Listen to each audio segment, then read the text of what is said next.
اللہ نے فرمایا ہے واللہ یعصمک من الناس، اعمال بھی محفوظ رہیں گے، اقوال بھی محفوظ رہیں گے. اسی لیے تو یہ اللہ کے ولی ہمیشہ اعمال مصطفیٰ صلی اللہ علیہ وسلم میں محو رہتے ہیں. محدث اعظم پاکستان جیسی شخصیت ہر وقت تصور یار میں، تصور محبوب میں محو رہتے تھے، اور اس کا اہتمام اتنا زبردست کہ مختلف بہانوں سے علم حدیث تو علم حدیث، منطق اور فلسفہ جیسے خشک اسباق پڑھاتے ہوئے بھی تصور محبوب میں محو رہتے تھے. کیوں محو رہتے تھے؟ کیونکہ انہیں تصور محبوب سے پیار ہے. میں نے کہا نا، یہ میں اسے ہی پسند آتی ہے جو ایک مرتبہ چکھ لے، جو اس کی حقیقت کو جانتا ہے، وہ حضور کے تصور میں ہمیشہ محو رہتا ہے. سلم العلوم منطق کی معروف کتاب ہے. محدث اعظم پاکستان پڑھا رہے ہیں، تصور و تصدیق کی بحث پڑھا رہے ہیں. اب اس کا کیا تعلق ظاہری طور پر حسن مصطفیٰ صلی اللہ علیہ وسلم کے جلوم سے؟ طلاب علم کو پڑھا رہے ہیں تو فرماتے ہیں جو گستاخوں نے کہا، بے ادبوں نے کہا کہ نماز میں حضور کا خیال آ جائے تو نماز باطل ہو جاتی ہے. فرمایا یہ کیسے کہتے ہیں؟ کیا نماز میں اذکار نہیں ہے؟ کیا جب آپ نماز پڑھتے ہیں تو اللہم صلی علی محمد نہیں پڑھتے؟ کہا یہ تو منطق کا ہر طالب علم جانتا ہے کہ تصدیق بغیر تصور کے اس کا وجود ہی نہیں ہوتا. التصورات الثلاثۃ شرط لوجود تصدیق، کہ یہ جو حکماء کی اصطلاح میں تصورات ثلاثہ یہ تصدیق کے لیے شرط ہیں، یعنی تصدیق تصور کے بغیر ہوتی ہی نہیں. تو محدث اعظم پاکستان فرماتے ہیں کہ یہ جو گستاخوں نے کہا کہ اگر نماز میں حضور اکرم صلی اللہ علیہ وسلم کا خیال آ جائے تو انسان کی نماز فاسد ہو جاتی ہے، یہ انہوں نے کیسے کہا؟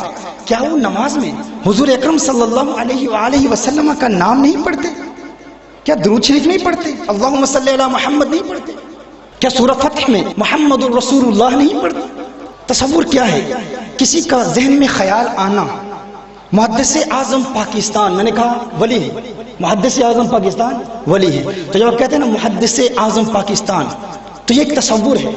الادراک الخالی عن الحکم، خیال کا آنا یہ ایک تصور ہے. پھر آپ کہتے ہیں ولی، تو ولی اللہ بھی ایک تصور ہے.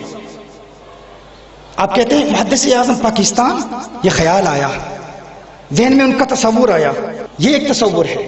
اور پھر آپ کہتے ہیں ولی اللہ، یا آپ کہتے ہیں قطب، تو یہ بھی ایک تصور ہے. لیکن آپ حکم نہیں لگاتے، النسبۃ الحکمیہ نہیں پائی جاتی. تو یہ دو تصورات ہیں، اور تصدیق بغیر تصور کی ہوتی ہی نہیں ہے.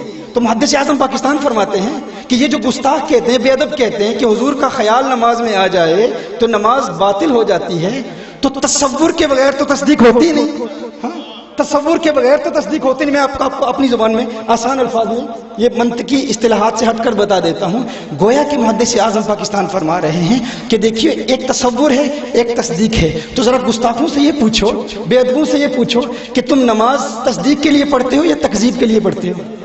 جب نماز میں اذکار آتے ہیں تو یہ اذکار، یہ قرآن کریم کی آیات، یہ تکذیب کے لیے پڑھتے ہو یا تصدیق کے لیے پڑھتے ہو؟ آپ سمجھ رہے ہیں میں کیا عرض کر رہا ہوں؟ کوئی اس کو بنیاد بنا کر، چونکہ دنیا بھر میں لوگ ہماری بیانات سنتے ہیں، تو کوئی اس بنیاد پر محدث اعظم پاکستان پر اعتراض نہ کر دے. اس لیے میں وضاحت کرنا چاہتا ہوں، یہ میں اپنے جملوں میں بات سمجھانے کی کوشش کر رہا ہوں کہ محدث اعظم پاکستان گویا کہ یہ فرما رہے ہیں کہ نماز میں جب تم یہ اذکار پڑھتے ہو، قرآن کریم کی آیات پڑھتے ہو، تو بتاؤ جب تم پڑھتے ہو محمد رسول اللہ، محمد کا تصور آئے گا نا، رسول اللہ کا تصور آئے گا نا. اور تصدیق کے لیے تصور شرط ہے. لا یوجد تصدیق بلا تصور، کہ تصور کے بغیر تصدیق کا وجود ہی نہیں ہوتا. تو بتاؤ جب تم نماز میں یہ اذکار پڑھتے ہو تو تصدیق کے لیے پڑھتے ہو یا تکذیب کے لیے پڑھتے ہو؟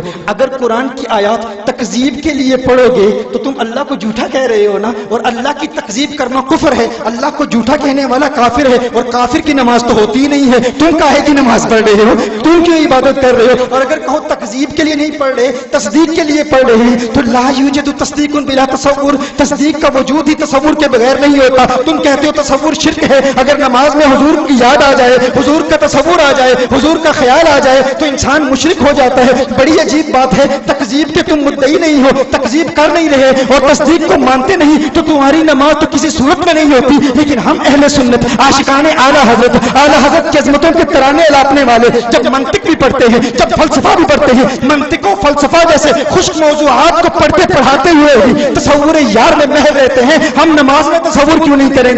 ہم نماز پڑھتے ہیں تو تکذیب کے لیے نہیں پڑھتے، تصدیق کے لیے پڑھتے ہیں، اور تصدیق کے لیے تصور شرط ہے. پتہ چلا سنی جب نماز پڑھتا ہے تو تصور محبوب میں محو ہو کر نماز پڑھتا ہے، حضور کی یادوں میں محو ہو کر نماز پڑھتا ہے. وہ کہتا ہے ارے میں تو خارج از نماز بھی ہمیشہ آقا کی یادوں میں مست رہتا ہوں، آقا کے حسن کے جلووں کو دیکھتا رہتا ہوں. نماز میں تو ایک اور بہانہ مل